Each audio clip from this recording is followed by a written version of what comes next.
الحمد للہ وکفی والصلاة والسلام علی عباده الذین اصطفی خصوصاً علی افضلہم وخاتم النبیین محمد الامین وعلی آلہ وصحبہ اجمعین اما بعد فقد قال اللہ تبارک وتعالی کما ورد فی سورة القصص اعوذ باللہ من الشیطان الرجیم بسم اللہ الرحمن الرحیم ان قارون کان من قوم موسیٰ فبغى علیہم وآتیناہ من الکنوز ما ان مفاتحہ لتنوء بالعصبة أولي القوة اذ قال له قومه لا تفرح ان اللہ لا يحب الفرحین وابتغ فيما آتاك الله الدار الآخرة ولا تنس نصيبك من الدنيا وأحسن كما أحسن الله إليك ولا تبغ الفساد في الأرض إن الله لا يحب المفسدين صدق الله العظيم۔ اس سے پہلے کہ ہم سورہ قصص کے جو بقیہ دو رکوع رہ گئے ہیں ان کا ترجمہ کریں، ایک بات کی وضاحت ضروری ہے۔ میں نے کل عرض کیا تھا کہ حضرت موسیٰ علیہ السلام اور مدین کے اس بزرگ کے درمیان جو معاملہ ہوا تھا کہ انہوں نے اپنی بیٹی کے نکاح کے عوض حضرت موسیٰ سے یہ چاہا کہ وہ 8 سال تک ان کی خدمت کریں، تو اس کے ساتھ ہی میں نے یہ کہہ دیا تھا کہ ہمارے ہاں بھی پختونوں میں پٹھانوں میں یہ رواج ہے کہ وہ بیٹی جب دیتے ہیں تو کچھ رقم لیتے ہیں، اور وہ جو مہر جو ہے وہ بیٹی کے حق کو نہیں بلکہ خود وہ والدین رکھ لیتے ہیں، والد رکھ لیتا ہے۔ تو ہمارے ایک ساتھی نے اس کی طرف توجہ دلائی ہے کہ یہ بات آپ کے علم میں ہونی چاہیے کہ یہ سال سارے پٹھانوں کا نہیں ہے،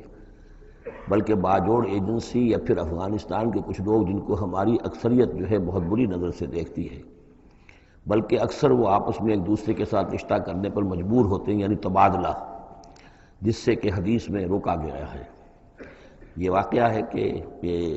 یہ چیزیں جو ہے میں سمجھتا ہوں کہ اس میں یہ وضاحت ہو گئی ہے تو اچھا ہے کہ اس سب کا معاملہ نہیں ہے۔ ویسے اس کو اصولاً یہ سمجھ لیجئے کہ یہ معاملہ اصل میں کچھ تمدن کی سطح سے متعلق ہے اور کچھ معاشی جو نظام ہوتا ہے کسی معاشرے میں قائم اس سے متعلق ہے۔ آپ کو معلوم ہے کہ ڈیمانڈ اینڈ سپلائی کا معاملہ جو ہے معاش کے میدان میں بڑی بنیادی اہمیت کا حامل ہے۔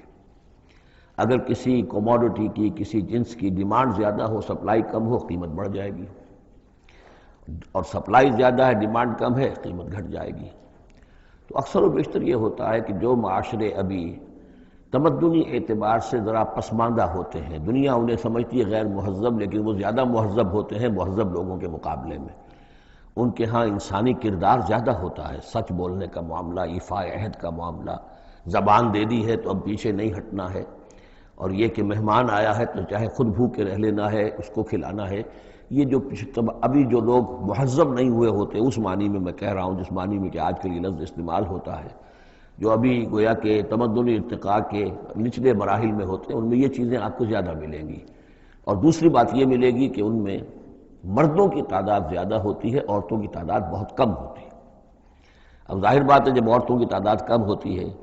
تو اب ان کے لیے معاملہ وہی بن جاتا ہے کہ رشتوں کا، جیسا کہ پھر جب کسی ملک، کسی معاشرے میں جب تہذیب آ جاتی ہے، جس کو ہم جدید معنی میں تہذیب کہتے ہیں، شہریت آ گئی، شہروں میں رہنے لگے، وہ تہذیب، تعلیم بڑھ گئی، اب آپ دیکھیں گے کہ مرد بالعموم ویسے بھی کمزور ہو جاتے ہیں، ان کے قوا اس طرح کے تو نہیں رہتے جیسے کہ اس معاشرے میں ہوتے ہیں جو ابھی قبائلی دور میں ہے، یا کہیں کسی پہاڑی علاقے میں رہ رہے ہیں یا صحرائی علاقے میں رہ رہے ہیں، اور یہ کہ مردوں کی تعداد پھر کم ہوتی جاتی ہے، عورتوں کی بڑھ جاتی ہے۔ جس معاشرے میں عورتوں کی تعداد بڑھ جاتی ہے اس میں پھر جو لڑکیوں کے والدین ہیں انہیں لڑکے خریدنے پڑتے ہیں۔ یہ جو آپ کو معلوم ہے کہ اتنے اگر تم دو گے، جہیز دو گے تب ہم تمہاری لڑکی سے شادی کریں گے، موٹر کار دو، کوٹھی دو، فلاں دو، یہ دو، کہیں باہر بھجوا دو۔ یہ کیا ہے؟ یہ اسی لیے ہے کہ جہاں لڑکیاں زیادہ ہو گئیں تو لڑکیوں کے والدین کو اپنی بچیوں کے لیے رشتے خریدنے پڑتے ہیں، اور جہاں پر اس طریقے سے اس کے برعکس ہو، لڑکیاں کم ہوں اور لڑکے زیادہ ہوں، وہاں ظاہر بات ہے کہ لڑکی کی قیمت خود بخود ہو جائے گی۔ تو تو یہ گویا کہ پسماندہ معاشرے کا معاملہ ہے۔ باقی اسلام نے جو شکل کی، اللہ کرے کہ ہم سب مسلمان اسی کو صحیح طور پر اختیار کر لیں۔ باقی جو ہمارے اس رفیق نے یہ وضاحت کی ہے وہ میں نے آپ کو سنا دی ہے۔ اب آگے چلیے، سورہ قصص کے آخری یہ 2 رکوع ہیں، جن میں سے پہلے رکوع میں ایک کردار کا ذکر ہو رہا ہے، قارون، اور میں آپ کو بتا چکا ہوں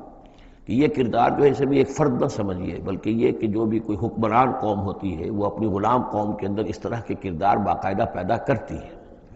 جس کو کہ کہا تھا ملکہ سبا نے کہ ان الملوک اذا دخلوا قریۃ جعلوا عزت اہلھا اذلہ،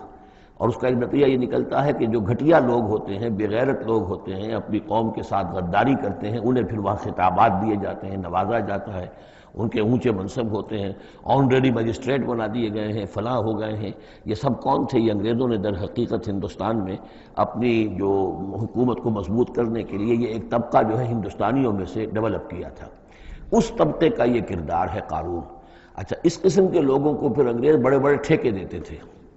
اب آرمی کے سپلائی کے ٹھیکے ہیں تو بڑے بڑے ٹھیکیدار یہی ہوتے تھے، انہی کے پاس سرمایہ ہو جاتے تھے۔ یہ ساری چیزیں جو ہے ایک دوسرے سے ملی جلی ہوئی ہیں۔ اسی طرح کا ایک شخص جو ہے یہ قارون تھا اسرائیلی، اور نہ صرف اسرائیلی، حضرت موسیٰ علیہ السلام کا سگا چچا زاد بھائی، فرسٹ کزن، لیکن یہ کہ یہ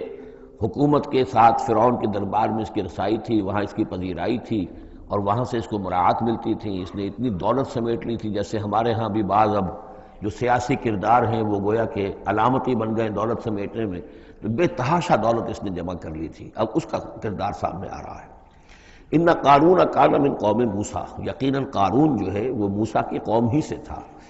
تورات میں اس کا نام قورح آیا ہے، یعنی قارون کے بجائے قورح، یہ کوئی تلفظ کا فرق ہو سکتا ہے۔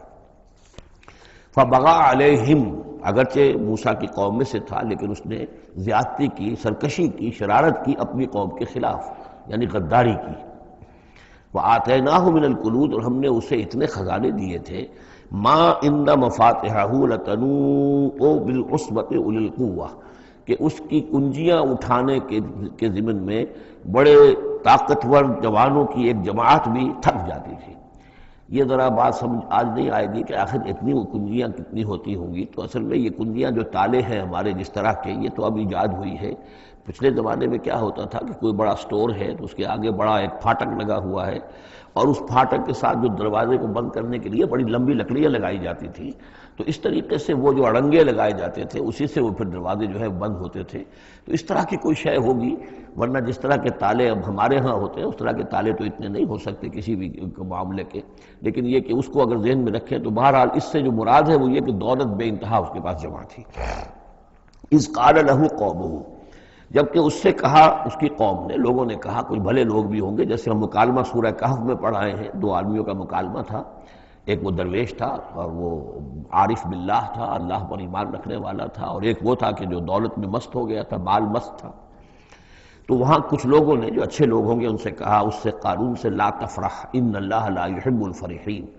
یہ ذرا یہاں پر 4 چیزیں 5 چیزیں جو آ رہی ہیں گنتے جائیے کہ ایسے لوگ جن کے پاس بہت سی دولت جمع ہو گئی ہو،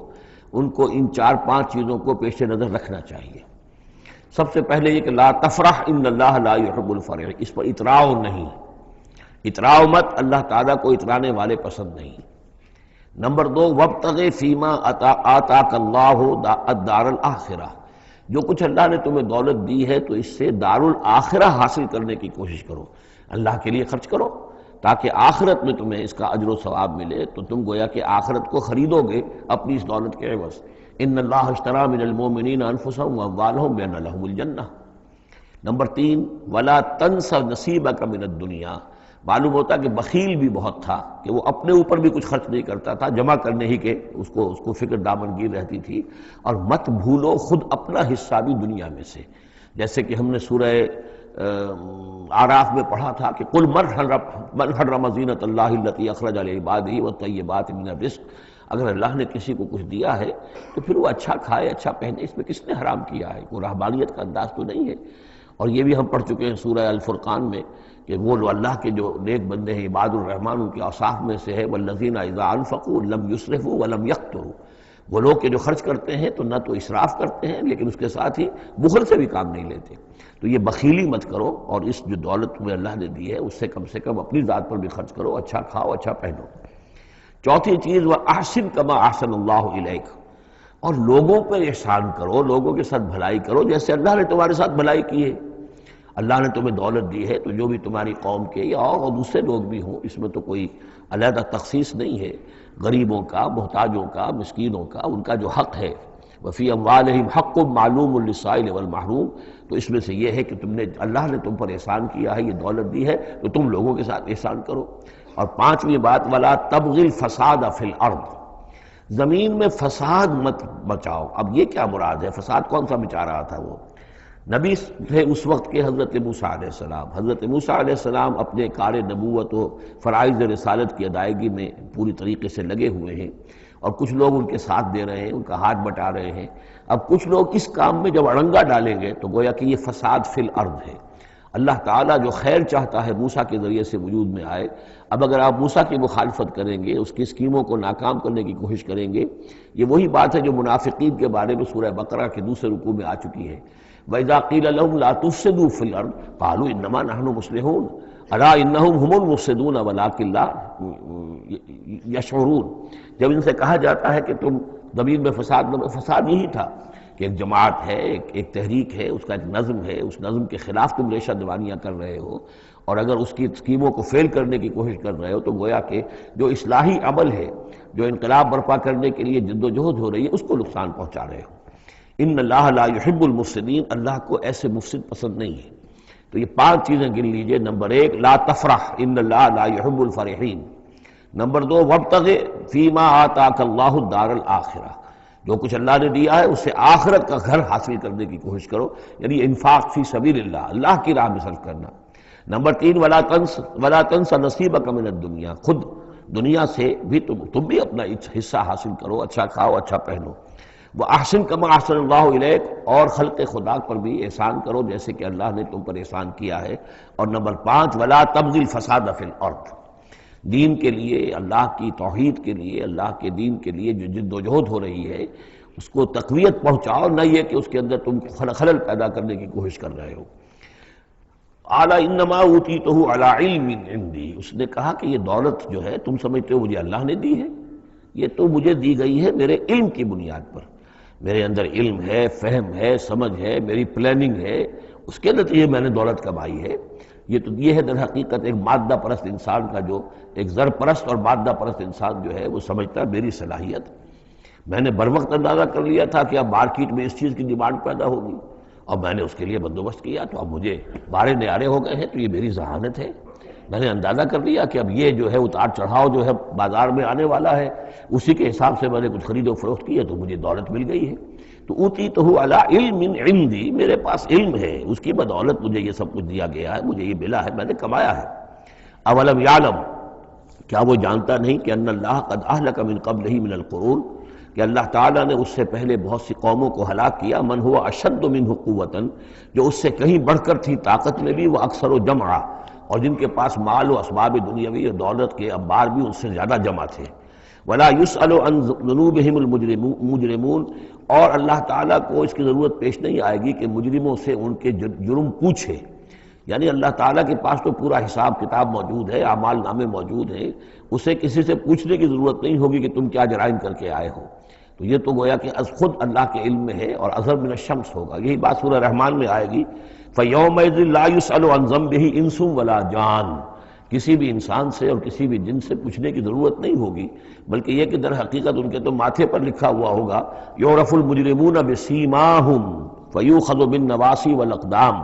مجرم تو اپنے پیشانیوں سے پہچان لیے جائیں گے، اور یہ کہ پھر ان کو سر کے بالوں سے اور ادھر سے قدموں سے دو طرف سے پکڑ کر، ادھر سے سر کے بال اور ادھر سے پاؤں پکڑ کر اور ٹاس کر دیا جائے گا جہنم کے اندر۔ تو قال انما اوتیتہ علی علم عندی اولم یعلم ان اللہ قد اہلک من قبلہ من القرون من هو اشد منہ قوۃ واکثر جمعا ولا يسأل عن ذنوبهم المجرمون فخرج على قومه في زینتہ۔ اب ایک دن ایسا ہوا کہ وہ نکلا اپنے پورے ٹھاٹھ باٹھ کا اظہار کرتے ہوئے، خدم و حشم کو لیے ہوئے، بیش قیمت کپڑے اور خلعتیں پہنی ہوئی، اور سواری کے اوپر اپنی دولت کا بھی مظاہرہ کرتے ہوئے۔ قال الذین یریدون الحیاۃ الدنیا، تو اب جو اس معاشرے میں وہ لوگ تھے کہ جن کی نگاہوں میں، خود ان کی اپنی نگاہوں میں بھی دنیا کی زندگی کھبی ہوئی تھی، اور جو چاہتے تھے، طالب تھے دنیا ہی کے، یا لیت لنا مثل اوتی قارون، وہ انہوں نے کہا کاش کہ ہمیں بھی یہ ساری چیزیں ملیں جو قارون کو ملی ہیں، جو کچھ دیا گیا ہے، اسے جو دولت دی گئی ہے، اس کے پاس جو ثروت ہے، اور اس کو جو اللہ تعالیٰ نے اس کے اوپر نعمتوں کی بارش کی ہے، کاش ہم پر بھی ہو۔ انہ لذو حظ عظیم، یہ تو بہت ہی نصیب والا ہے، بہت خوش قسمت انسان ہے یہ قارون، کتنا اس کی جو ہے سمجھیے کہ خوش بخت انسان ہے کہ اس پر اللہ کی اتنی نظر کرم ہے اور اتنی دولت اس نے کمائی ہے۔ ظاہر بات ہے کہ دولت مندوں کی دولت نظر آتی ہے، یہ لوگوں کو پتہ نہیں ہوتا یہ کمایا انہوں نے کس طور سے ہے۔ وقال الذین اوتوا العلم، اور کہا ان لوگوں نے کہ جنہیں علم دیا گیا تھا، جو صاحب علم و فہم تھے، جنہیں معلوم تھا اصل حقیقت، فرمایا انہوں نے کہا ویلکم، تمہارے لیے خرابی ہے، ثواب اللہ خیر لمن آمن وعمل صالحا، جو شخص ایمان لائے اور نیک عمل کرے اسے جو ثواب اللہ کی طرف سے ملنے والا ہے وہ اس سے کہیں بڑھ کر ہے۔ تم حسرت کے ساتھ اس کی دولت کو دیکھ رہے ہو، اس کے ٹھاٹ باٹ کو دیکھ رہے ہو، اس کی شان و شوکت کو دیکھ رہے ہو، اور تمہیں حسرت کا احساس ہو رہا ہے۔ اگر تم واقعتاً ایمان اور عمل صالح کی شرائط پوری کرو تو جو کچھ اللہ تعالیٰ تمہیں دے گا خود اس دنیا میں بھی، سورہ نور میں ہم پڑھ چکے ہیں، لَيَسْتَخْلِفَنَّهُمْ فِي الْأَرْضِ، حکومت ان کو دے گا، خلافت ان کی قائم کرے گا جو ایمان اور عمل صالح کا حق ادا کر دے۔ پھر آخرت میں جو ثواب ملنا ہے ظاہر بات ہے کہ اس کا تو کوئی تصور بھی تم نہیں کر سکتے۔ وَلَا يُلَقَّاهَا إِلَّا الصَّابِرُونَ، لیکن وہ جو صبر ہے، وہ جو اجر و ثواب ہے آخرت کا، وہ انہی لوگوں کو حاصل ہو سکے گا کہ جو صبر کرنے والے ہوں۔ اس دنیا میں وہ جیسے بھی ہو ضروریات پوری ہو جائیں، بس اس سے زیادہ کی ہوس نہ رکھیں، ایسا نہ ہو کہ کسی کے سامنے ہاتھ پھیلانا پڑے۔ حضور کی حدیث ہے ما قل و کفا خیر مما کثر والہا، کم ہو چیز لیکن کفایت کر جائے، ضرورت پوری ہو گئی، وہ اس سے کہیں بہتر ہے کہ زیادہ ہو، بہتات ہو، دولت بہت ہے اور وہ اللہ سے غافل کر دے۔ اس لیے کہ جب بہتات ہوگی تو انسان پر غفلت طاری ہو جائے گی۔ جب ایسا ہو کہ آج کے کھانے کا تو ہے، کل کے لیے اللہ پر توکل ہے تو اللہ یاد رہے گا، پھر انسان اللہ کو بھولے گا نہیں۔ تو ما قل و کفا خیر مما کثر والہا ولا يلقاها الا الصابرون فخسفنا به وبداره الارض، تو ہم نے اسے یعنی قارون کو اور اس کے محل کو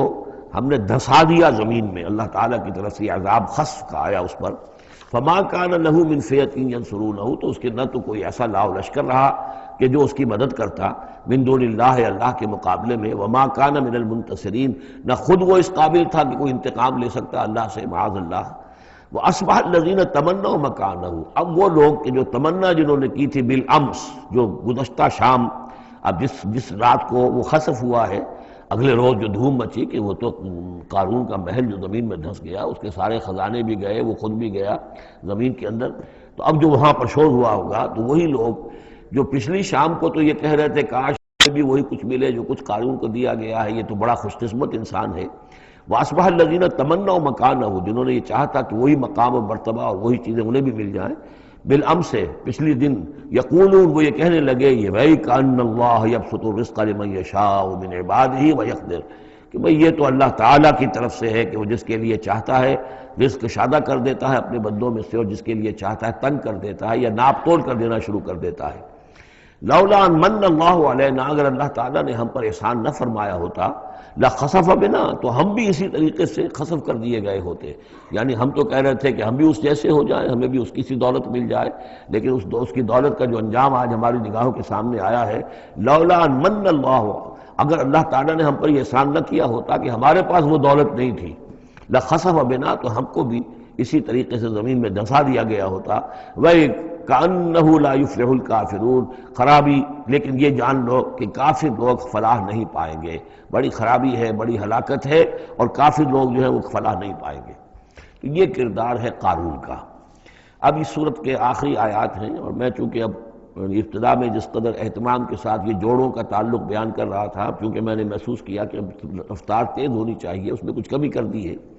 اب یہاں بھی نوٹ کر لیجئے گا کہ یہی سورۃ القصص اور اس سے پہلے سورۃ النمل، ان کے درمیان کیا کیا مشابہتیں ہیں، خاص طور پر اس آخری آیات میں۔ فرمایا تلک الدار الآخرۃ نجعلها للذین لا یریدون علوا فی الارض ولا فسادا، یہ جو آخرت کا گھر ہے یہ ہم نے ریزرو کیا ہے ان لوگوں کے لیے کہ جو زمین میں اپنی بڑائی، اپنا اقتدار نہیں چاہتے، اپنی بلندی نہیں چاہتے اور نہ فساد چاہتے۔ وہ اللہ کے دین کی سربلندی کے لیے محنت کر رہے ہیں، اس کے نتیجے میں ہو سکتا ہے کہ اللہ تعالیٰ انہی کو ذمہ داری دے دے حکومت کی، لیکن وہ طالب نہیں ہے حکومت کے، وہ اپنی سربلندی کے طالب نہیں ہے۔ اس سے زمین و آسمان کا فرق ہے کہ ایک ہے کہ آپ کسی نظریے کے لیے کام کر رہے ہیں، اب نظریے میں اگر آپ کی جد و جہد ہے، انقلاب میں آپ کامیاب ہو گئے تو ظاہر بات ہے کہ پھر انقلاب کے بعد ذمہ داری سنبھالنی پڑے گی۔ محمد رسول اللہ صلی اللہ علیہ وسلم ہی کو مدینہ کی اس چھوٹی سی شہری ریاست جو وجود میں آئی تھی، آخر اس کی ذمہ داری سنبھالنی پڑی، حالانکہ آپ خدا نہ خواستہ کوئی اقتدار کے طالب یا اقتدار کے بھوکے تو نہیں ہو سکتے تھے، لیکن یہ ہے کہ طلب جو ہے وہ اللہ جانتا ہے دل میں کس کے طلب ہے۔ اگر کوئی ذاتی طور پر اقتدار کا خواہاں ہے اور چاہتا ہے کہ میرا نام اونچا ہو جائے اور مجھے اختیار مل جائے اور میرا اقتدار ہو، تو وہ شخص اللہ تعالیٰ کے ہاں ڈسکوالیفائی ہو جاتا ہے۔ یہ پھر اللہ کے گھر کے لیے نہیں ہے۔ اللہ کا گھر جو ہے تلک الدار الاخرہ، یہ تو ہم نے رکھا ہوا ہے خاص طور پر مخصوص کر کے، ریزرو کر کے، للذین لا یریدون علوا فی الارض، جو زمین میں اپنے اقتدار کے خواہاں نہیں ہیں، ولا فسادہ، نہ زمین میں فساد مچانا چاہتے ہیں، والعاقبۃ للمتقین، اور عاقبت یعنی پچھلا گھر جو ہے، عاقبت کی پچھلی زندگی جو ہے یقیناً یہ اہل تقویٰ کے لیے، اس کی بھلائیاں، اس کے محاسن، اس کا عیش اور آرام وہ اللہ تعالیٰ نے اپنے متقی بندوں کے لیے خاص کیا ہے۔ من جاء بالحسنۃ فلہ خیر منہا، یہ آیت میں آئی ہے سورہ نمل کے بھی آخری حصے میں، جو کوئی شخص کوئی نیکی لے کر آئے گا تو اسے بدلہ ملے گا اس سے بہتر۔ ومن جاء بالسیئۃ، اور جو کوئی بدی لے کر آئے گا فلا یجزی الذین عملوا السیئات الا ما كانوا یعملون، تو وہ لوگ کہ جو ان برائیوں کا ارتکاب کر رہے ہیں انہیں بدلہ نہیں دیا جائے گا مگر وہی جو کچھ کہ وہ کر کے لائے۔ مطلب یہ کہ اللہ تعالیٰ کی طرف سے اضافہ نہیں ہوگا، جتنے جرم کیے ہیں اتنی ہی سزا، لیکن اہل ایمان اور اہل صلاح جو ہیں ان کی نیکیوں میں اللہ تعالیٰ 10 گنا دے، 700 گنا دے، اس سے بھی بڑھا دے، یضاعف لمن یشاء، تو یہ اللہ تعالیٰ کی مرضی ہے، جتنا چاہتا ہے دیتا، خیر منہا، بہرحال جو کچھ کر کے لے جاؤ گے اس سے بہتر ملے گا۔ الا ما لا یجزی الذین عملوا السیئات الا ما كانوا یعملون، انہیں وہی کچھ ملے گا جو کچھ کہ وہ عمل کر کے لائے تھے۔ ان الذی فرض علیک القرآن لرادک الی معاد، سورہ نمل میں آیا تھا کہ مجھے وَأُمِرْتُ أَنْ أَتْلُوَ الْقُرْآنَ، مجھے تو حکم دیا گیا میں قرآن سناتا رہوں، قرآن پڑھ کر تمہارے سامنے میں قرآن کے ذریعے سے انذار اور تبشیر اور قرآن کی تبلیغ اور قرآن کے ذریعے سے تذکیر اور قرآن کے ذریعے سے تمہارے جو نفسیاتی اور روحانی روگ ہیں ان کی شفا کے لیے میں کوشش کرتا رہوں، میرا کام تو یہ ہے۔ ان اتلو القرآن، مجھے حکم دیا گیا میں قرآن کی تلاوت کرتا رہوں، تلاوت پڑھ کر قرآن تمہیں سناتا رہوں۔ اب یہاں اسی کو تعبیر کیا ان الذی فرض علیک القرآن، اے نبی جس ہستی نے آپ پر اس قرآن کی ذمہ داری ڈال دی ہے، اس کی تبلیغ آپ کے لیے فرض تھی، جیسے کہ ہم سورہ مائدہ میں آج پڑھا ہے، یا ایھا الرسول بلغ ما انزل الیک من ربک وان لم تفعل فما بلغت رسالتہ، اس قرآن کی تبلیغ کرنا آپ پر فرض ہے۔ اور جیسا کہ میں آپ کو بتا چکا ہوں، پھر آپ نے امت کے حوالے کر دی کہ اب امت کے فرض ہے۔ فَلْيُبَلِّغِ الشَّاهِدُ الْغَائِبَ، فَلْيُبَلِّغ یہ فعل امر ہے، اب لازم ہے کہ وہ پہنچائیں جو یہاں ہیں ان کو، جو یہاں نہیں ہے۔ اس طریقے سے یوں سمجھیے کہ ایک سلسلہ جو ہے وہ شروع کر دیا گیا، لیکن یہاں فرمایا جا رہا ہے اے نبی ان الذی فرض علیک القرآن، جس ہستی نے آپ پر یہ قرآن فرض کیا ہے، جس ہستی نے آپ پر قرآن کی ذمہ داری عائد کی ہے، یہی ذمہ داری اصل میں پھر جو ہم میں سے ہر ایک پر آتی ہے وہی ہے جو میرے کتابچے میں نے وضاحت کے ساتھ بیان کی ہے کہ وہ 5 ذمہ داریاں ہیں۔ اللہ قرآن پر ایمان جیسا کہ ایمان کا حق ہے، قرآن کی تلاوت جیسے کہ تلاوت کا حق ہے، قرآن کو سمجھنا جیسے کہ سمجھنے کا حق ہے، قرآن پر عمل جیسے کہ عمل کا حق ہے، پھر قرآن کی تبلیغ، قرآن کو عام کرنا۔ ان الذی فرض علیک القرآن لرادک الی معاد، وہ یقین آپ کو لوٹا لے جائے گی، وہ ہستی ہے، وہ اللہ جس نے آپ پر یہ قرآن کی ذمہ داری ڈالی ہے، تبلیغ قرآن کا فرض فریضہ آپ کے کاندھوں پر رکھا ہے، وہ یقیناً آپ کو پہنچائے گا بہت اچھی جگہ لوٹنے کی۔ معاد عاد یعود سے اس میں ظرف ہے، لوٹنا، لوٹنے کی جگہ۔ اب معاد سے مراد آخرت عام طور پر ہے، ایمان بالرسالت، ایمان باللہ، ایمان بالمعاد، ایمان بالآخرہ کو ایمان بالمعاد بھی کہا جاتا ہے۔ لیکن اس کے بارے میں بعض روایات ایسی ملتی ہیں کہ اس کا شان نزول یہ ہے کہ حضور صلی اللہ علیہ وسلم جب ہجرت کے سفر کو نکلے ہیں مکے سے، تو جو عام راستہ تھا اس سے ہٹ کر آپ نے، چونکہ اندیشہ تھا اور واقعہ تھا کہ تعاقب ہو رہا تھا، تلاش کیا جا رہا تھا، 3 دن رات تو آپ غار ثور میں روپوش رہے، پھر آپ نے ایک بڑا ہی سخت راستہ اختیار کیا تھا کہ جو پہاڑی راستہ تھا جو گزر رہا تھا، جس پر کہ کوئی انسان جاتا نہیں تھا، لیکن کچھ آگے چل کر وہ راستہ جو ہے وہ پھر اس مین راستے سے جا کر مل گیا۔ یوں سمجھیے یہ راستہ جا رہا تھا مین کہ جو مکے سے مدینے کا تھا، حضور نے ایک اور راستہ اختیار کیا، لیکن کچھ عرصے کے بعد وہ راستہ جا کر اس راستے کے ساتھ مل گیا۔ جہاں ملا، اب آپ خود سوچئے کہ وہاں ایک ایسی سچویشن آ گئی کہ حضور ایک ٹی پر کھڑے ہوئے ہیں،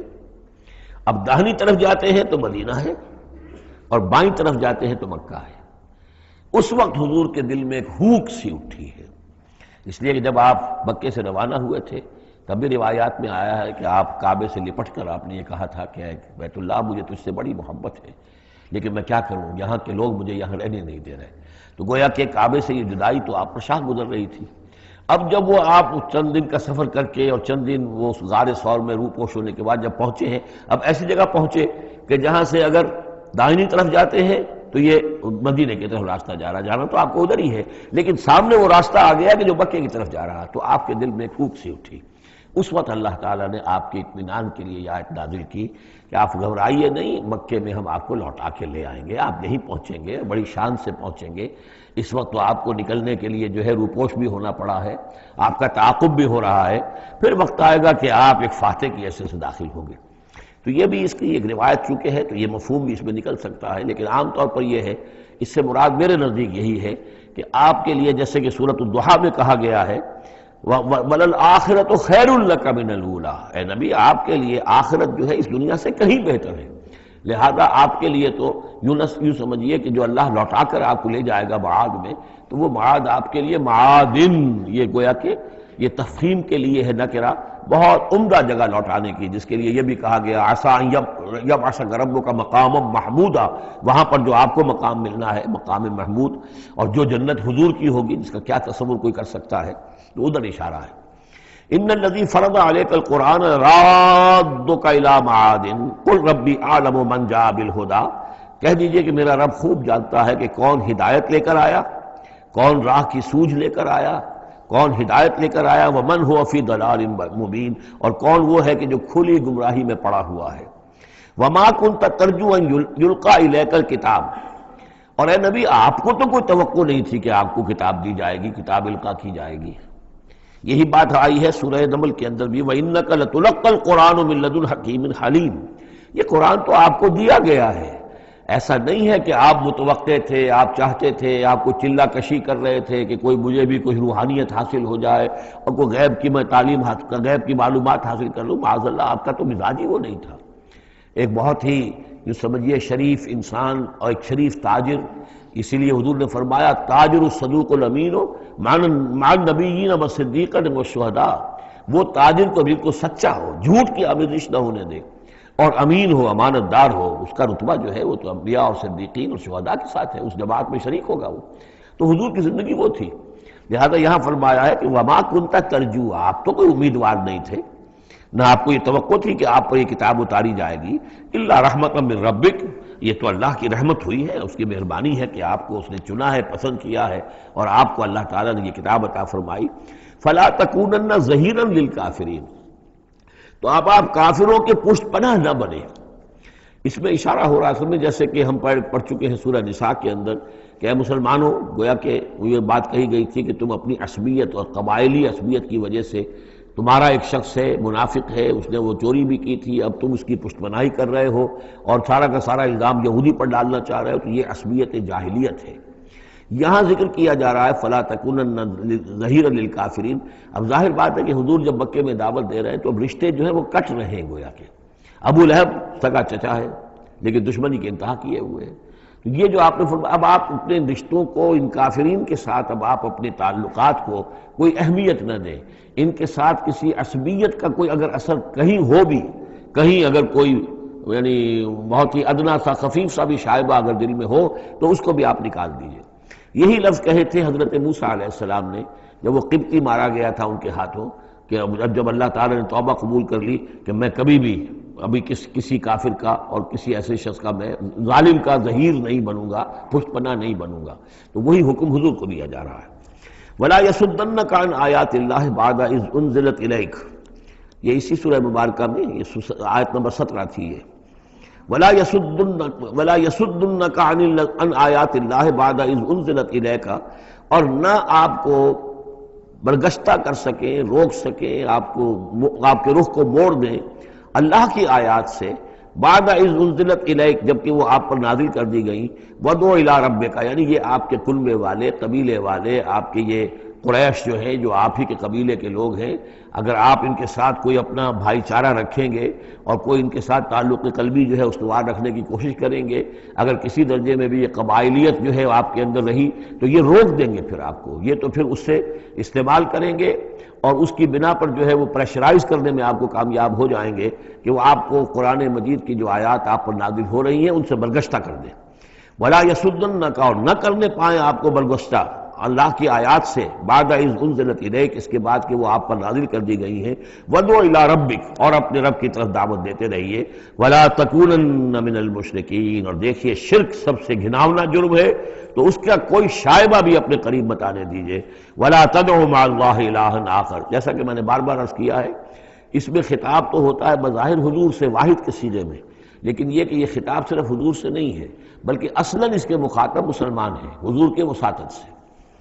وَلَا تَدْعُوا مَعَ اللَّهِ إِلَٰهًا آخر، اور مت کسی کو پکارو اللہ کے ساتھ کسی اور الہ کو، لا الہ الا ہو، اس کے سوا کوئی معبود نہیں ہے، کل شیء ہالک الا وجہہ، ہر شے فنا میں ہے یا فنا ہو جائے گی سوائے اس کا چہرہ۔ اب یہ کہ اللہ کا چہرہ کون سا ہے،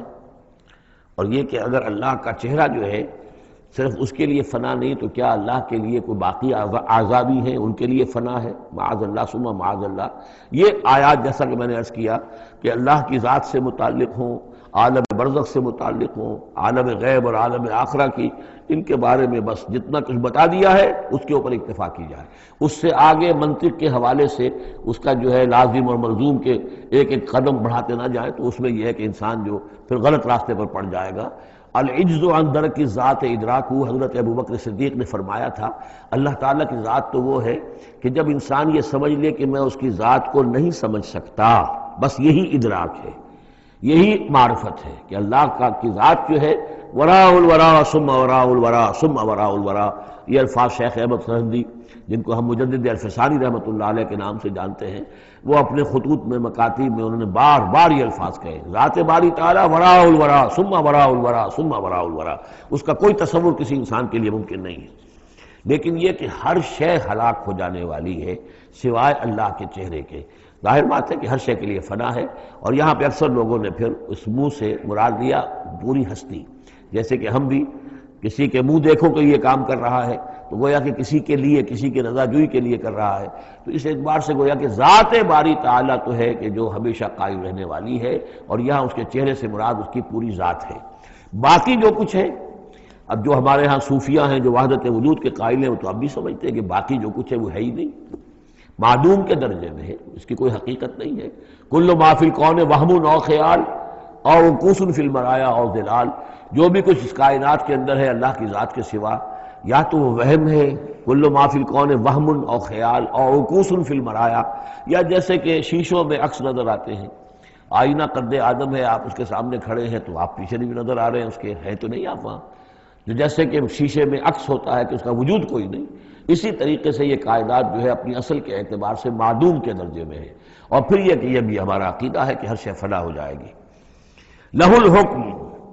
اسی کے لیے ہے اختیار، بادشاہی، حکومت، وَإِلَيْهِ تُرْجَعُونَ، اور اسی کی طرف تم لوٹا دیے جاؤ گے۔ یہاں یہ چار صورتیں جو تھیں اس سورہ اس گروپ کی، وہ میں نے عرض کیا تھا کہ چار ایک مزاج کی ہیں، اور اب جو چار ہیں وہ ایک مزاج کی ہیں، اور یہ چاروں اب شروع جو ہو رہی ہیں وہ الف لام میم سے ہو رہی ہیں۔ ان میں سب سے پہلی سورۃ العنکبوت، بسم اللہ الرحمن الرحیم، الف لام میم، احسب الناس ان یترکوا ان یقولوا آمنا وهم لا یفتنون، صدق اللہ العظیم۔ یہ صورت مبارکہ اچھی طرح نوٹ کر لیجئے کہ تقریباً تعین کے ساتھ ہم کہہ سکتے ہیں کہ یہ سن 5 نبوی میں نازل ہوئی ہے، اور صورت اس وقت یہ ہو چکی تھی مکے کے اندر کہ مسلمانوں کو ہر طرح سے ستایا جا رہا تھا۔ 3 سال تک تو یہ ہوا ہے، حضور نے جب اپنی دعوت کا آغاز کیا تو پہلے 3 سال تو یہ ہے کہ کوئی زیادہ الارم محسوس نہیں کیا، خطرہ محسوس نہیں کیا مکے والوں نے، بلکہ انہوں نے کوشش یہ کی کہ چٹکیوں میں اڑا دیں۔ استہزاء ہے، تمسخر ہے، شاعر ہے، سائر ہے، یہ ہے وہ ہے، جو بھی کہہ کر کہ جیسے کہ ول جو ہوتی ہے کسی کی، اگر یہ ان کی جو ول ہے اس کو کل کر دیا جائے تو اگر یہ بددل ہو کر بیٹھ جائے محمد تو یہ سارا معاملہ خود ہی ختم ہو جائے گا۔ جو داعی ہے، جو لیڈر ہے، اگر اس کی جو قوت ارادی ہے اسے کسی طرح ختم کر دیا جائے تو استہزاء سے، تمسخر سے، یہ پرسیکیوشن جو تھی وربل تھی، زبانی۔ لیکن جب انہوں نے دیکھا کہ یہ دعوت تو بڑھ رہی ہے، اور سب سے بڑھ کر یہ ہے کہ ہمارے غلاموں کے طبقے میں سے لوگ ان کے پاس آ گئے ہیں اور ایمان لے آئے ہیں، اور ہمارے نوجوان ان کے گرویدہ ہو گئے ہیں، ہمارے نوجوان ان کے پر ایمان لے آئے ہیں، اور اونچے گھرانوں کے نوجوان،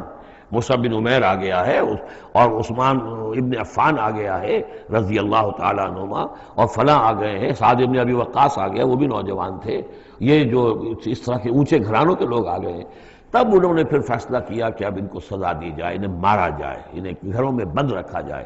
اور خاص طور پر جو غلام تھے بیچارے، جن کے کوئی وہاں حقوق تھے ہی نہیں۔ غلام تو اپنے آقا کی ملکیت ہوتا تھا، وہ اگر آقا اپنے غلام کو قتل بھی کر دے تو اس پر کوئی جرم نہیں، اس لیے کہ ایسے ہی ہے جیسے کہ آپ کی بکری تھی، جب تک آپ نے چاہا گھر میں اپنے باندھے رکھا، اس کا دودھ پیا، جب آپ نے چاہا اس کو ذبح کیا اور گوشت کھا لیا، تو اس میں آپ کو کون پوچھے گا کہ یہ بکری کیوں ذبح کی تم نے؟ بھائی بکری میری ملکیت تھی۔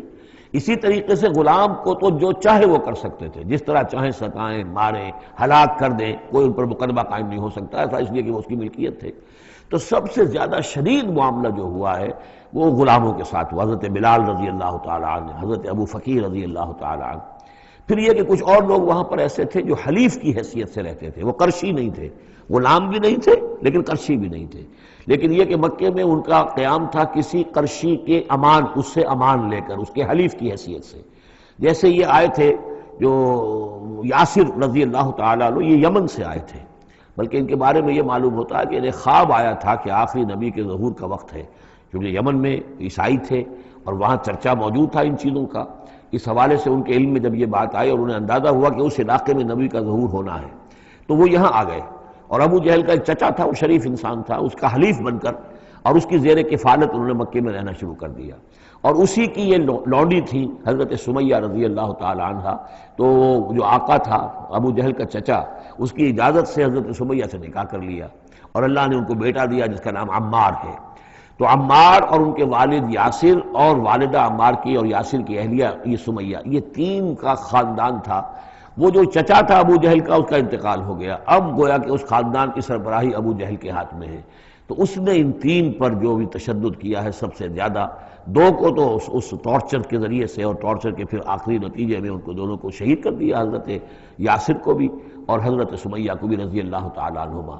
اور عمار نے بمشکل جو ہے جان بچائی، اپنی ایک کلمہ کفر کہہ کر پھر انہوں نے جان بچا لی، اور پھر اس پر پچھتائے بھی بہت، یہ میں نے کلمہ کفر کیوں کہا، لیکن قرآن مجید میں یہ بات واضح کر دی گئی کہ صرف جان بچانے کے لیے کلمہ کفر انسان کہہ دے اور اس کا دل جو ہے وہ مطمئن ہو ایمان کے اوپر، تو اللہ تعالیٰ معاف فرمانے والا ہے۔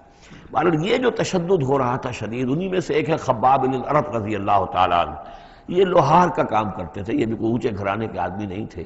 ان کے ساتھ بھی پھر جو کچھ کیا گیا ہے، ان کے ساتھ وہ واقعہ پیش آیا کہ دہکتے ہوئے انگارے جو ہیں وہ لٹائے، زمین کے اوپر بچھائے گئے، انہیں بلایا گیا، اتارو اپنا کرتا اتار دیا، اب لیٹ جاؤ ان کے اوپر، ننگی پیٹھ کے بل وہ دہکتے ہوئے انگاروں پر لٹا دیے گئے۔ پھر یہ کہ اسی انگاروں سے ان کی کھال جو ہے وہ جلی اور پیٹھ کی چربی پگھلی، اس سے وہ انگارے جو ہیں وہ ٹھنڈے ہوئے۔ تو یہ صورتحال تھا۔ تو وہ حضرت عمار جو ہیں خباب بن الارت رضی اللہ عنہ، وہ راوی ہیں کہ جب ہم پر یہ شدت اتنی ایسی ہو گئی کہ ناقابل برداشت ہو گئی تو ہم پھر حضور کی خدمت میں حاضر ہوئے، اور حضور اس وقت جو ہیں خانہ کعبہ کے ایک دیوار کے سائے میں، ذرا کہ ایک طرف کو سایہ تھا، تو آپ نے اپنی ایک چادر جو ہے اس کا تکیہ بنایا ہوا تھا اور آپ استراحت فرما رہے تھے۔ تو ہم گئے، ہم نے کہا کہ اے اللہ کے رسول، کیا آپ ہمارے لیے دعا نہیں کرتے، ہمارے لیے اللہ کو نہیں پکارتے؟ ہمارے لیے اب یہ چیزیں ناقابل برداشت ہو رہی ہیں، کب تک ہم جھیلیں گے، کب تک برداشت کریں گے؟ لیکن یہ کہ وہ کہتے ہیں کہ حضور کو یہ ناگوار گزرا، آپ اٹھ کر بیٹھ گئے اور آپ نے فرمایا خدا کی قسم تم جلدی مچا رہے ہو، ابھی تو تم پر وہ چیزیں آئی ہی نہیں ہیں جو تم سے پہلوں پر آئی تھیں۔ ان کے ساتھ تو یہ بھی ہوتا تھا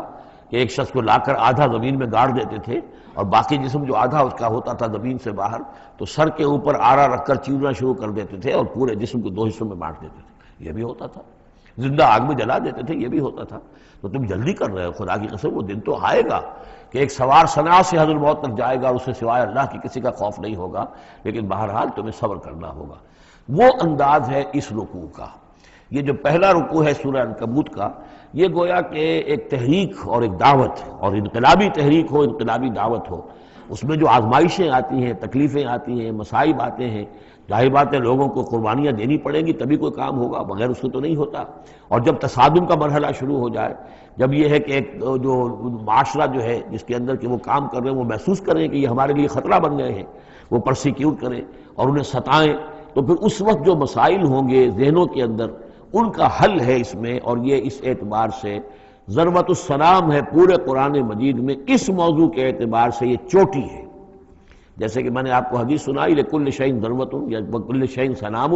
ہر شے کی ایک چوٹی ہوتی ہے۔ وسنام القرآن سورۃ البقرہ،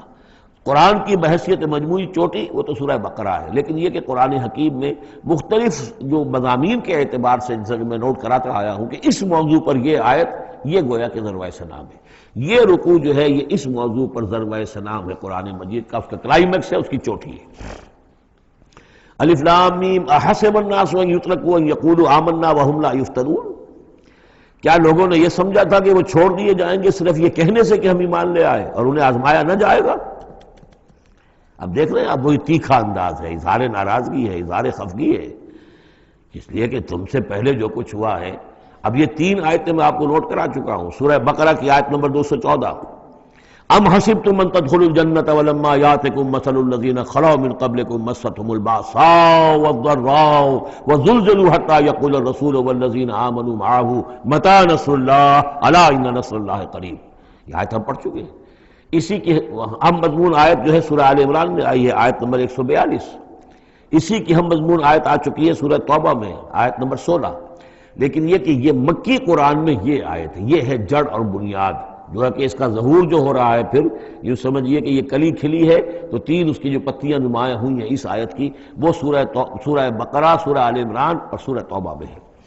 حسب الناس، اور ناس کہا ہے، یہ بھی نہیں کہ اہل ایمان کو یہ غلط فہمی ہو گئی تھی، یہ بھی ایک طرح سے عتاب کا انداز ہے، اللہ تعالیٰ ناراضگی کا اظہار کر رہے ہیں، تم جلدی مچا رہے ہو۔ احسب الناس ان یترکوا ان یقولوا آمنا وهم لا یفتنون، کیا لوگوں نے یہ سمجھا تھا کہ وہ یہ کہنے سے جنت میں داخل ہو جائیں گے، چھوڑ دیے جائیں گے کہ وہ ہم ایمان لے آئے، انہیں آزمایا نہ جائے گا؟ وَلَقَدْ فَتَنَّا الَّذِينَ مِن قَبْلِهِمْ، ہم نے تو جو بھی ان سے پہلے تھے ان کو بھی آزمایا ہے، ہر ایک کو آزمایا ہے، آزمائش کے بغیر ہم نہیں کسی کے ایمان کو تسلیم کرتے۔ فَلَيَعْلَمَنَّ اللَّهُ الَّذِينَ صَدَقُوا وَلَيَعْلَمَنَّ الْكَاذِبِينَ، تو اللہ تعالیٰ تو ظاہر کر کے رہے گا، لفظی ترجمہ تو ہوگا اللہ جان کر رہے گا، لیکن اللہ تعالیٰ کا علم تو قدیم ہے، جو کچھ ان کے دلوں میں اللہ جانتا ہے، لیکن اللہ ظاہر کر دے گا کہ کون کتنے پانی میں ہے، کون منافق ہے، کون ضعیف الایمان ہے، کون قوی الایمان ہے، کون صادق الایمان ہے، کون جو ہے جھوٹ موٹ کا مومن بنا ہوا ہے، کون وہ دودھ پینے والا مجنو ہے اور کون واقعتاً جانثار مجنو ہے، یہ سب کچھ پتہ چلتا ہے آزمائشوں سے۔ اور ہم نے تو آزمایا ہے ان کو بھی جو ان سے پہلے تھے، تو لازماً اللہ واضح کر کے رہے گا، مبرہن کر دے گا ان کو بھی کہ جو سچے ہیں، اور وہ یقیناً واضح کر دے گا، نمایاں کر دے گا ان کو بھی جو جھوٹے ہیں۔ اب اس کے ساتھ ہی دیکھیے اس میں جو عجیب آپ کو بات ملے گی اس رکوع میں، یہ 2 آیتیں آئی ہیں، کیونکہ ایک آیت تو حروف مقطعات پر تھی، یہ 2 آیتیں آئی ہیں، اس میں تو ڈانٹ، ایک طرح کی ڈانٹ پڑ گئی ہے صحابہ کرام کے اوپر جنہوں نے ذرا سا بھی شکوہ کیا تھا، لیکن اب 2 آیتوں میں اس کی دلجوئی ہے ان کی، یعنی یہ کہ ایک طرف ترغیب ہے تو ترغیب بھی ہے، جیسے کوئی شفیق استاد ہوتا ہے کبھی کسی وقت ڈانٹتا بھی ہے، کوئی گھرکی بھی دیتا ہے، کوئی جھڑکی بھی دیتا ہے، کسی وقت مارتا بھی ہے، سزا بھی دیتا ہے، پھر لیکن کسی وقت پھر یہ کہ حوصلہ افزائی بھی کرتا ہے، تھپکی بھی دیتا ہے، پیٹھ پر ہاتھ رکھتا ہے۔ تو اس طریقے سے یہ اللہ تعالیٰ کا معاملہ اپنے بندوں کے ساتھ اسی طرح ہے، جیسے کہ حدیث میں آیا الخلق عیال اللہ، مخلوق جو ہے اللہ تعالیٰ کے لیے اس کے کنبے کی حیثیت رکھتی ہے۔ تو 2 آیتیں جو آئی ہیں وہ تو گویا کہ ایک طرح سے سرزنش کی اور اظہار ناراضگی، اظہار خفگی۔ اب 2 آیتیں دیکھیے، ام حسب الذین یعملون السیئات ان یسبقونا، کیا سمجھا ہے، گمان کیا ان لوگوں نے جو یہ برے کام کر رہے ہیں، یہ اشارہ ہے ابو جہل جو مار رہا ہے، حضرت یاسر کو مار رہا ہے، حضرت سمیہ کو مار رہا ہے، ٹارچر کر رہا ہے، یا جو بھی امیہ ابن خلف ہے جو حضرت بلال کے ساتھ وہ سختیاں کر رہا ہے، گلے میں رسی ڈال کر، اور جو جانوروں کی لاشیں ہوتی ہیں ان کے طریقے سے گھسیٹا جا رہا ہے مکے کی گلیوں کے اندر، اور بڑی تپتی ہوئی جو ہے گلیاں ہیں، اور اوپر سورج آگ برسا رہا ہے، اور سیدھا لٹا دیا گیا ہے انہیں ننگے پیٹھ، اور پھر اوپر ایک بھاری پتھر بھی رکھ دیا گیا. لوگ یہ حرکتیں کر رہے ہیں، کیا ان کا یہ گمان ہے کہ وہ ہماری پکڑ سے بچ جائیں گے؟ اب یہ بات ان کی طرف آئی تو گویا کہ اہل ایمان کے لیے ایک دل جوئی اور تشفی، ان کے زخموں پر مرہم رکھا جا رہا ہے. یہ نہ سمجھو کہ یہ بچے رہیں گے، ایک وقت آئے گا. چنانچہ خود حضرت بلال رضی اللہ تعالیٰ عنہ نے غزوہ بدر میں امیہ ابن خلف جو ان کا آقا تھا اسے قتل کیا ہے. حالانکہ حضرت عبد الرحمن ابن عوف نے کوشش کی، اس کے ساتھ کچھ ان کے تعلقات تھے پرانے، اس کی بنا پر اس کو بچانے کی کوشش کی کہ تاکہ اسے قید کر لیں، قتل نہ ہونے دیں، قیدی ہو جائے تاکہ پھر یہ کہ وہ فدیہ دے کر چھوٹ سکے. لیکن حضرت بلال کو جو غصہ تھا اس پر، تو وہ پورا غصہ انہوں نے اس وقت اتارا ہے. اور یہی بات میں کہا کرتا ہوں کہ جو مکے میں 12 برس کہا گیا کہ ذرا اپنے ہاتھ روکے رکھو، تو نالا ہے بلبل شوریدہ تیرا خام ابھی، اپنے سینے میں اسے اور ذرا تھام ابھی، ایک وقت آئے گا کہ تمہارے ہاتھ کھول دیے جائیں گے. اور وہ ہم سورہ حج میں پڑھ چکے ہیں، اُذِنَ لِلَّذِينَ يُقَاتَلُونَ بِأَنَّهُمْ ظُلِمُوا. اب تک تمہارے ہاتھ ہم نے باندھے رکھے ہوئے تھے اور اب تمہارے ہاتھ کھولے جا رہے ہیں. ام حسب الذین یعملون السیئات ان یسبقونا ساء ما یحکمون. کیا یہ سمجھتے ہیں ابو جہل اور یہ امیہ ابن خلف اور اسی قبیل کے اور لوگ کہ جو یہ حرکتیں کر رہے ہیں ہم نے انہیں چھوٹ دی ہوئی ہے اس وقت ہمارے ان اہل ایمان بندوں پر، جو چاہیں یہ کر لیں، ہمیں کچھ دیر کے لیے ہم نے ان کو آزادی دے رکھی ہے، لیکن بالآخر پکڑیں گے انہیں تو ان بطش ربک لشدید، وہ پکڑ بھی بڑی سخت ہوگی. دوسری آیت جو ہے مزید ان کی دلجوئی کے لیے، من کان یرجو لقاء اللہ فإن اجل اللہ لآت. جو کوئی بھی اللہ سے ملاقات کا امیدوار ہے اسے یقین رکھنا چاہیے کہ اللہ کی ملاقات کا وہ معین وقت آ کر رہے گا. یعنی اے بلال اور اے ابو فقیہ اور اے خباب، تمہیں کہیں یہ گمان نہ ہو، شیطان یہ وسوسہ نہ کہیں تمہارے دلوں میں ڈالے اور تمہیں پریشان کرے کہ پتہ نہیں آخرت ہونی بھی ہے کہ نہیں ہونی ہے. جیسا کہ میں نے عرض کیا تھا کہ دنیا نقد ہے، آخرت ادھار ہے. اب آپ نے جان مال تو ساری یہاں دینی ہے، دنیا میں دینی ہے، جنت ملے گی آخرت میں. تو جو شیطان وسوسہ اندازی کرتا ہے، نو نقد نہ تیرا ادھار، یہ ادھار کی دنیا جو معاملہ ہے، سودا ادھار کی جنت ہے یہ، اور تم دنیا کے اندر اپنا سب کچھ لٹا رہے ہو، تو ایسا نہ ہو. تمہیں یقین رکھنا چاہیے کہ وہ وقت آ کر رہے گا اور اللہ تعالیٰ تمہاری ان تمام ایثار اور قربانی کی جو تم دے رہے ہو اس کے دین کے لیے، اس کی توحید کے لیے، اس کا بھرپور تمہیں صلہ دے گا. وَهُوَ السَّمِيعُ الْعَلِيمُ، وہ سب کچھ سننے والا ہے اور سب کچھ جاننے والا ہے، اس کی نگاہ سے کوئی چیز پوشیدہ نہیں ہے. وَمَنْ جَاهَدَ فَإِنَّمَا يُجَاهِدُ نَفْسِهِ. اب پھر ایک ذرا تھوڑے سے سرزنش کی آیت بھی آ گئی. دو آئی تھی سرزنش کے انداز میں، دو دلجوئی کے انداز میں، اب پھر ایک پھر سرزنش کا انداز ہے. وہ کیا ہے؟ وَمَنْ جَاهَدَ فَإِنَّمَا يُجَاهِدُ لِنَفْسِهِ. دیکھو اگر تم کوئی قربانیاں دے رہے ہو، تکلیف اٹھا رہے ہو، ایثار کر رہے ہو، تو جو بھی جہاد کر رہا ہے وہ اپنے لیے کر رہا ہے، وہ ہمارے اوپر احسان نہ سمجھے. اللہ تعالیٰ کی شان اس سے بہت اونچی ہے. یہ ہم سورہ حجرات میں جا کر پڑھیں گے، یمنون علیک ان اسلموا قل لا تمنوا علی اسلامکم بل اللہ یمن علیکم ان ہداکم للایمان. تم اگر اللہ کے لیے، اللہ کے دین کے لیے کچھ کرتے ہو تو نہ احسان سمجھو اللہ پر اور نہ احسان سمجھو اللہ کے رسول پر. اللہ کا احسان ہے کہ اس نے تمہیں قبول کر لیا ہے اور تمہیں یہ ساری کام کرنے کی توفیق وہ دے رہا ہے، یہ احسان مانو. منت منہ کی خدمت سلطان ہمیں کو نہیں، اس کا احسان نہ دھرو بادشاہ پر کہ تم خدمت کر رہے ہو بادشاہ کی. منت سے نہ سزو کہ بخدمت بداشتک، اس کا احسان مانو کہ اس نے تمہیں خدمت کا موقع دیا ہے. تو اللہ تعالیٰ کا احسان مانو اور یہ نہ سمجھو کہ تم اللہ پر کوئی احسان کر رہے ہو. وَمَنْ جَاهَدَ فَإِنَّمَا يُجَاهِدُ نَفْسَهُ. اب دیکھ رہے ہیں کہ کس قدر متعلق یہ چیزیں ہیں، انسانی احساسات ہوتے ہیں، اس طرح کے خیالات آتے ہیں. إِنَّ اللَّهَ لَغَنِيٌّ عَنِ الْعَالَمِينَ. اللہ تعالیٰ تو تمام جہانوں سے غنی ہے، اسے کسی کی احتیاج نہیں ہے. وَالَّذِينَ آمَنُوا وَعَمِلُوا الصَّالِحَاتِ. اب ایک آیت آ رہی پھر دلجوئی والی. اور جو لوگ ایمان لائے اور جو لوگ نیک عمل کریں گے، ایمان کے تقاضے پورے کریں گے، ثابت قدم رہیں گے، ان مصیبتوں کو جھیلیں گے، لَنُكَفِّرَنَّ عَنْهُمْ سَيِّئَاتِهِمْ. ہم لازماً دور کر دیں گے ان سے ان کی برائیوں کو. ان کے نامہ اعمال کے اوپر اگر کوئی دھبے ہوئے بھی، کوئی چھینٹی ہوئی بھی تو ہمیں ہٹا دیں گے. اور وَلَنَجْزِيَنَّهُمْ أَحْسَنَ الَّذِي كَانُوا يَعْمَلُونَ. اور لازماً بدلہ دیں گے. اس رکوع میں آپ دیکھ رہے ہیں کہ یہ جو لام مفتوح شروع میں اور پھر نون مشدد جو ہے وہ کس قدر تکرار کے ساتھ آ رہا ہے. فَلَيَعْلَمَنَّ اللَّهُ الَّذِينَ صَدَقُوا وَلَيَعْلَمَنَّ الْكَاذِبِينَ. آیت نمبر 3 کے اندر بھی 2 مرتبہ وہ صیغہ آیا. اب یہاں جو آیا لَنُكَفِّرَنَّ عَنْهُمْ سَيِّئَاتِهِمْ، ہم لازماً ان سے ان کی برائیوں کو دور کر دیں گے. وَلَنَجْزِيَنَّهُمْ أَحْسَنَ الَّذِي كَانُوا يَعْمَلُونَ. اور یقیناً بدلہ دیں گے انہیں بہت عمدہ ان کے اعمال کا. وَوَصَّيْنَا الْإِنسَانَ بِوَالِدَيْهِ. اب ایک مسئلہ اور تھا عملی. جو لوگ ایمان لائے تھے نوجوان تھے، جو ان میں سے نوجوان تھے، اب ان کے لیے مسئلہ یہ ہو گیا کہ والدین کہہ رہے ہیں ہمارے حقوق ہیں تمہارے اوپر، ہم نے تمہیں پالا پوسا ہے، لہذا ہمارا حکم مانو۔ ہم کہتے ہیں کہ محمد سے تم اپنا تعلق توڑ لو، چھوڑو اس کو، دین کو، کیوں اس میں لگے ہوئے ہو؟ آخر تم ہماری اولاد ہو، ہم نے تمہیں پالا، خاص طور پہ ماں۔ حضرت سعد ابن ابی وقاص کی والدہ، والد تو فوت ہو چکے تھے لیکن والدہ جو ہے اس نے بڑے ناز و نام میں پالا تھا۔ اب اس کے بعد اس نے جو ہے مرن برت رکھ لیا اس عورت نے، ماں جو تھی حضرت سعد ابن ابی وقاص کی۔ اگر سعد اپنے باپ کے دین میں واپس نہیں آتا تو میں اپنے آپ کو ہلاک کر دوں گی، مر جاؤں گی، نہ کچھ کھاؤں گی نہ پیوں گی۔ اب دیکھیے اس نوجوان سلیم الفطرت نوجوان جو ایمان لایا ہے محمد صلی اللہ علیہ وسلم، بہرحال وہ ایک شریف انسان ہے، نوجوان ہے، ماں کی یہ حالت دیکھ رہا ہے تو کتنے بڑے امتحان سے دوچار ہو گیا۔ تو مسئلہ پیدا ہوا کہ معاملات میں کیا کیا جائے۔ ایک والدین کے جو احسانات ہیں وہ اپنی جگہ ہیں، والدین کے ساتھ حسن سلوک خود قرآن مجید میں 4 جگہ میں نوٹ کر آیا ہوں۔ اللہ کے حق کے فوراً بعد والدین کا حق ہے۔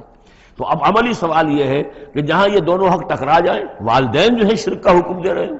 والدین دین کے خلاف حکم دے رہے ہو تو کیا کریں؟ فرمایا وَوَصَّيْنَا الْإِنسَانَ بِوَالِدَيْهِ، ہم نے وصیت کی ہے انسان کو اس کے والدین کے بارے میں، حسن سلوک کی وصیت ہم نے کی ہے، بار بار کی ہے۔ وَإِن جَاهَدَاكَ لِتُشْرِكَ بِمَا لَيْسَ لَكَ بِهِ عِلْمٌ، لیکن اگر وہ تم پر دباؤ ڈالیں، تم سے جہاد کریں۔ اب دیکھیے جہاد کا لفظ یہاں مشرک والدین کے لیے آ رہا ہے، جہاد جد و جہد کرنا، کوشش کرنا، دباؤ ڈالنا۔ وَإِن جَاهَدَاكَ لِتُشْرِكَ بِمَا لَيْسَ لَكَ بِهِ عِلْمٌ، کہ میرے ساتھ تم شریک کرو اور شرک کرو میرے ساتھ اور شریک ٹھہراؤ ایسی چیزوں کو جس کے لیے تمہارے پاس کوئی علم نہیں، فَلَا تُطِعْهُمَا، تو ان کا کہنا نہ مانو۔ گویا کہ یہاں وہ اپنی لمٹ سے ایکسیڈ کر رہے ہیں۔ اب والدین کے حقوق ہیں لیکن اللہ کے حقوق کے بعد، اللہ کے حقوق سے پہلے نہیں، اللہ کا حق فائت ہے۔ لہذا اس معاملے میں اللہ کا دین ہے، اللہ کا حکم وہ مقدم رہے گا، والدین کا حکم دوسرے نمبر پر ہوگا۔ ہاں یہ ہے کہ ایک بندہ جو ہے، ایک نوجوان، وہ یہ ضرور کرے کہ ڈانٹ کر نہ بات کرے، ڈپٹ کر بات نہ کرے، سینہ تان کر نہ کرے، اس طرح کرے جیسے کہ حضرت ابراہیم یا ابتے یا ابتے یا ابتے، وہ ابا جان، امی جان، آپ دیکھیے میرے لیے مجبوری ہے، میں نہیں کر سکتا ہوں، آپ اس معاملے کے اندر مجھ پر جو ہے وہ دباؤ نہ ڈالیں، نرمی کے ساتھ ان میں جس طریقے سے بھی ہو، لیکن یہ ہے کہ ماننا نہیں ہے۔ یہ بات اور مزید کھل کر آئے گی سورہ لقمان میں۔ وَإِن جَاهَدَاكَ لِتُشْرِكَ بِمَا لَيْسَ لَكَ بِهِ عِلْمٌ فَلَا تُطِعْهُمَا، تو ان دونوں کا کہنا مت مان۔ إِلَيَّ مَرْجِعُكُمْ، میری ہی طرف تمہیں لوٹ کر آنا ہے، فَأُنَبِّئُكُمْ بِمَا كُنتُمْ تَعْمَلُونَ، اور پھر میں تمہیں بتا دوں گا، جتلا دوں گا جو کچھ کہ تم کرتے رہے تھے۔ اب یہاں بھی ایک مسئلہ پیدا ہوتا ہے کہ یہ لوگ اپنے گھر والوں سے کٹ رہے ہیں، والدین سے کٹ رہے ہیں، بھائی سے جدا ہو رہے ہیں۔ اب یہ عتبہ ابن ربیعہ جو بہت بڑا سردار تھا، ان کے بڑے بیٹے جو ہے حذیفہ ابن عتبہ، وہ ایمان لے آئے، اور چھوٹا بھائی وہ تھا کہ جو میدان میں گیا، میدان میں باپ کے ساتھ غزوہ بدر میں جو پہلے جو 3 جو ہے واصل جہنم ہوئے وہ بھی تھا، ولید بن عتبہ غالباً نام تھا اس کا۔ تو بھائی بھائی سے جدا ہو رہا ہے، رشتہ داروں سے اب کٹ گئے ہیں، والدین سے گھر نکال دیے گئے ہیں، تو اب ان میں جو ان کے دل زخمی ہیں، ان زخمی دلوں پہ مرہم کیا رکھا جا رہا ہے؟ وہ یہ ہے کہ تم صرف کٹے ہی نہیں ہو، جڑے بھی تو ہو۔ اب تم محمد سے جڑ گئے ہو، اب تم ابو بکر سے جڑ گئے ہو، اب تم یہ جو اہل ایمان کا طبقہ ہے، اب ایک نئی برادری وجود میں آ رہی ہے، یہ تمہارے اصل بھائی ہیں، یہ تمہارے جو دین کے اندر بھائی ہیں، جو نظریاتی بھائی ہیں، جو ہم مقصد بھائی ہیں، یہ ہے تمہارے اصل اب عزیز۔ تو اللہ تعالیٰ نے اگرچہ تمہیں کٹنے کا بھی حکم دے دیا ہے، لیکن یہ کہ اس نے تمہارے لیے ایک رفاقت فراہم کی ہے۔